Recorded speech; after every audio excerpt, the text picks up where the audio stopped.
If you're a contractor here in the UK, you've almost certainly heard the term IR35. And let's be honest, it can be a source of a lot of confusion, maybe even a bit of anxiety. Well, today, we're going to demystify it. We're going to break down exactly what it is, and more importantly, what it actually means for your bottom line. Yeah, that probably sounds familiar, right?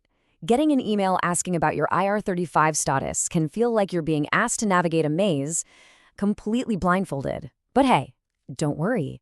You are definitely not alone, and we're about to turn on the lights. To help us cut through all that complexity, this whole discussion is brought to us by the experts at My Tax Accountant. They're chartered accountants with over 18 years of experience, and they've guided tons of UK taxpayers through this exact process, so their insights are what we'll be leaning on today. So, when you get right down to it, everything about IR35 boils down to just one key question. For tax purposes, are you inside or outside IR35? Because the answer to that question completely changes how your income gets calculated. Okay, so HMRC uses three main tests to figure this out. First step is control. Pretty simple. Does your client tell you how, when, and where you work? The more control they have, the more you look like an employee.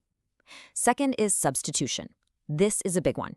Can you send a qualified replacement to do the job for you? If you can't, that's a huge red flag. In fact, one contractor got hit with a £12,000 tax bill just for not having this right in their contract. And finally, there's mutuality of obligation. Are they required to offer you more work, and are you required to accept it? So if you're found to be inside IR35, it basically means HMRC sees you as a disguised employee. Your client or your agency has to treat you like a regular staff member for tax.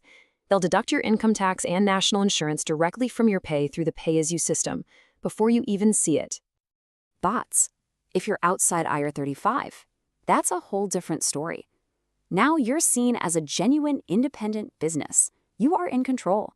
You'll pay corporation tax on your company's profits, and then you can pay yourself with a mix of a salary and dividends, which, as we'll see, is usually a lot more tax efficient. The theory is one thing, but the real impact, the thing we all care about, is in the numbers. So let's look at the actual pound and pence difference your IR35 status can make to what you take home at the end of the year.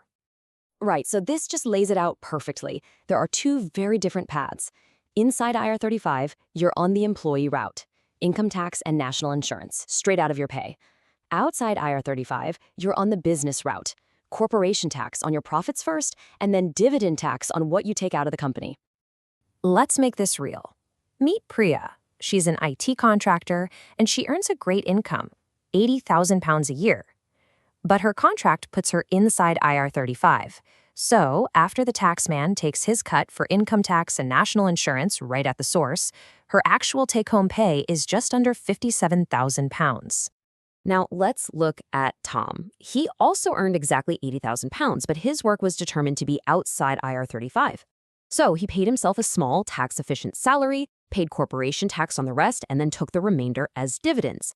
His total tax bill ends up being lower, and as you can see, his take-home pay is higher. And here's the bottom line.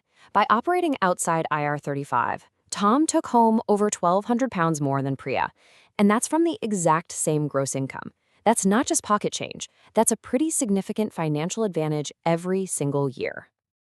Okay, so understanding the pay difference is huge, but the journey isn't over once you know your status. There are actually several really common tax traps that can catch contractors out, no matter if they're inside or outside IR35.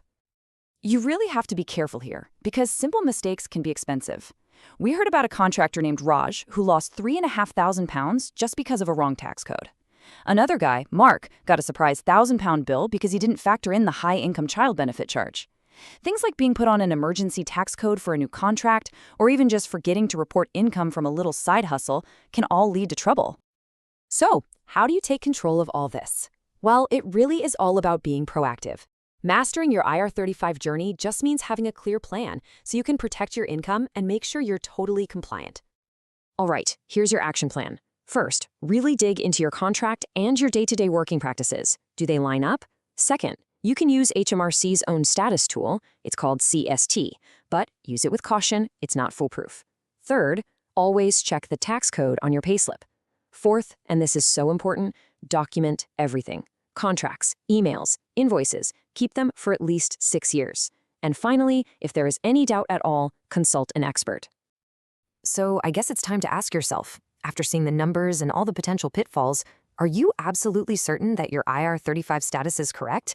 And are your tax calculations really optimized? Or is there a chance you might be overpaying, or even worse, putting yourself at risk? Trying to navigate this maze all by yourself is a huge risk. For real peace of mind and for guidance that's actually tailored to your specific situation, it really pays to speak with a professional. You can contact my tax accountant to make sure your IR35 position is secure and your finances are as efficient as they can possibly be.